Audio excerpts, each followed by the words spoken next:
I've always thought of the Republic of Ireland as being profoundly Catholic, but Pat's view is now widely held here. The power of the church has hugely declined in recent years, driven in large part by a series of scandals about child sex abuse and the treatment of unmarried mothers.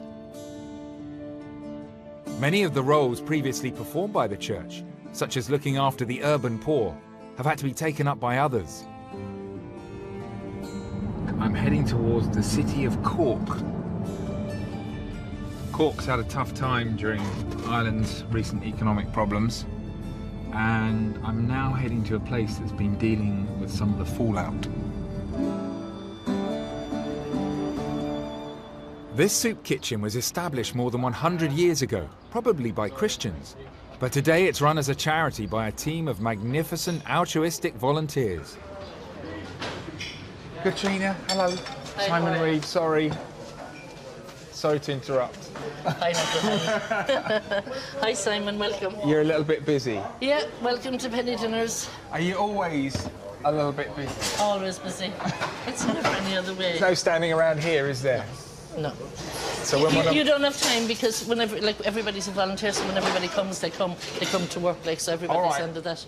And the trick is, the more you do, the younger you look. I'm about 96, like, so. Are you 96 years old? You're doing all 96 right. years old, yeah.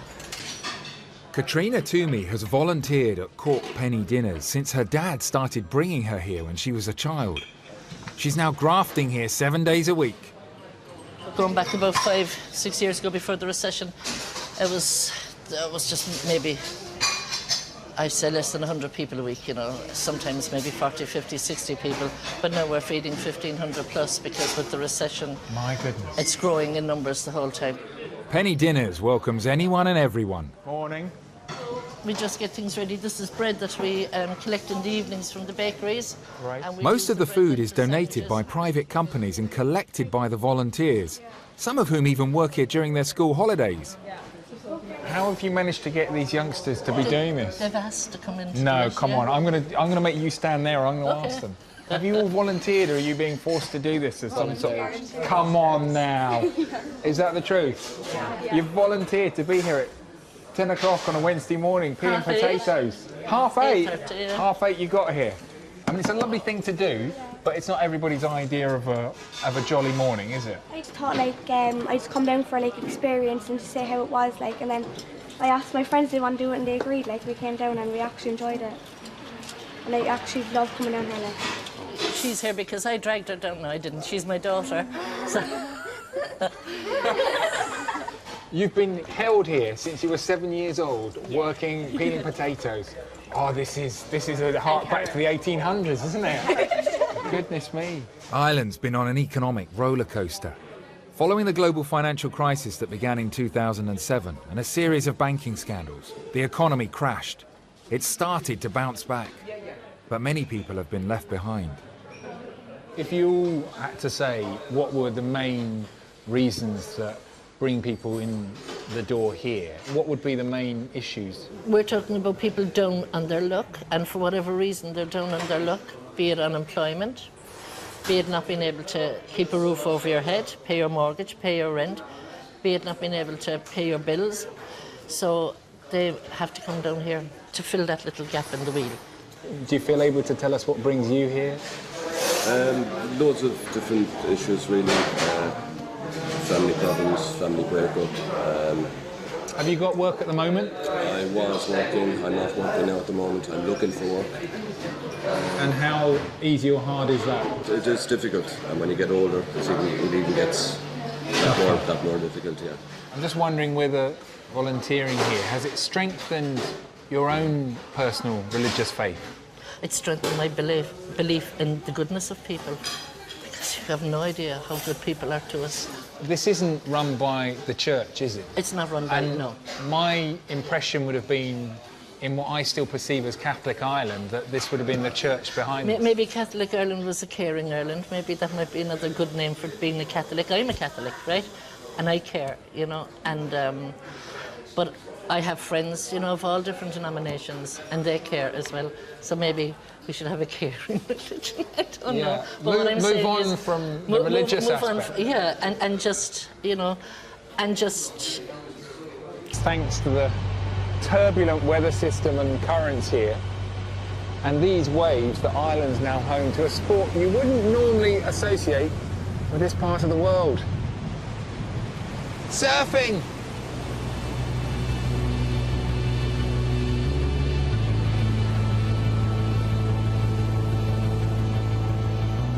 Numerous boutique little surf schools have sprung up in the seaside town of Lahinch in recent years.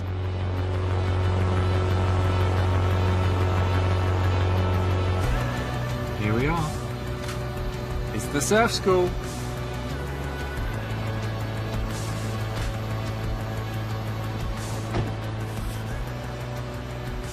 Simon, Hey, John. welcome to Lahinch, man. You're very welcome. Thank you very much indeed. Thanks for having us along for a surf lesson I'm excited to bring you out. You're gonna love it. It's warm out there, Simon. in the wild Atlantic.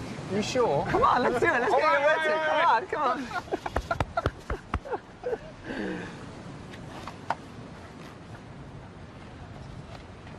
See, I really feel the cold, so I might get another one. I might need something even a bit more than this. Yeah, we can keep giving layer? Simon more layers. Peter, can you, mate? Like most customers wear one wetsuit, but if Simon needs 3 or 4 wetsuits, let's do it, you know? Okay. We're off. What's that? You can put the boards down here. Oh, we're a bit close to the water already. Great, okay. Now, Simon, Yes. I've heard that you've surfed quite a number of times before. no. So I've heard that you've picked up this information from some of the best surfers. So you're going to show me what you've learned. Basically, I remember Come on the board. something about... Show me what you do. Something about, all right, so you paddle out like this, then you see the wave, then you paddle a bit, Yeah. and then you sort of go... Wow, okay, that's good. That's good. Did you hear that? That was good. John McCarthy is a former Irish surfing champion who travelled the world for years in search of the perfect wave. But in 2002, he returned to Ireland, and as is so often the case, realised that what he'd been searching for was in his own backyard. He found perfect waves, met the woman of his dreams, got married, and had children. My attempts in the surf were pretty pathetic, but it was fun, and you know what? I was toasty warm as well.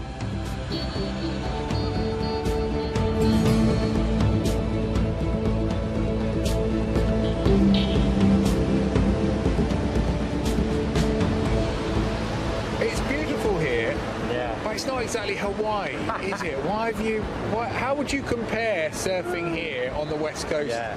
to other great surf spots around the world? Yeah. You know, if you wait around long enough here on the west coast of Ireland, you will get the perfect wave. On the best day here, it's as good as anywhere in the world, maybe better. A lot of surfers do talk about it as being an almost a mystical, glorious experience. Would you go along with that? That is the mystery of surfing, is that like it can appear very spiritual. But like if you go out to a crowded beach in Australia, like surfers are like, they're boxing each other. It's like, this is my wave. So it's actually super unspiritual, but like on a good day to go out with one friend and like to see creation. Yeah, it is a spiritual thing, yeah. I'm a Christian, so you know, the creation, it points to the creator, you know. So surfing for me, it is just like there's an opportunity to see the awe of creation. I don't share John's religious conviction, but I can completely understand why being out in this stunning landscape helps him to feel closer to his maker. I'm really looking forward to the next leg of the journey, which is going to take me down the stunning east coast of Ireland.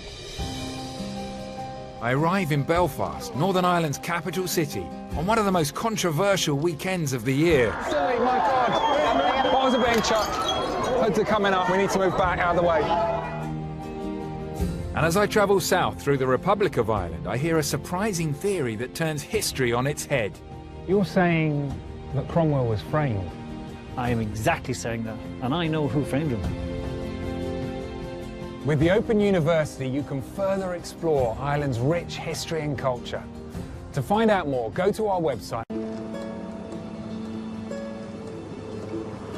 Feeding 7 billion people on this planet is a huge challenge for us. And growing food on land is becoming quite difficult. We're running out of space and people are using enormous amounts of fertilizers and pesticides and insecticides. Growing out here in the sea like this, naturally, organically, sustainably, it's got to be the future. From the Pride of Ardoyne Flute Band. You're loading up there. Obviously we've got an IRA sign here. That's going to go up. Above it, you've got the flag of the Republic, the tricolour, the Republic of Ireland. Why are you burning that? Because this is British. This is British Northern Ireland. This is Northern Ireland, part of the British state. That's a foreign flag. Now you know some people are going to say it's very provocative. It's not provocative. It's not a flag of my country. The flag of my country is the Union Jack and the Ulster flag. But putting up there isn't just another country. That's the enemy, isn't it? Yeah. And it still feels that way. Yeah.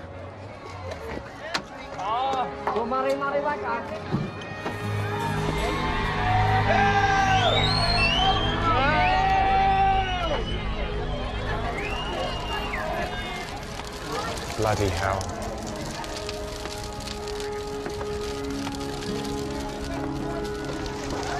The heat is astonishing. The whole scene is completely surreal for me. Many people here feel their culture, identity and survival is under threat. Even though recent polls show that most Catholics in Northern Ireland also want to stay part of the UK. But what is your ultimate concern? Shared space and a shared future. Is your ultimate concern that you're going to be pushed off out of Ireland, basically? No, I hope in my generation, I'm hoping my dead and buried, that this country is still British. My grandkids can still go to school and express their culture like I'm doing tonight, having a few beers. The whole weekend we'll enjoy our culture and enjoy our freedom.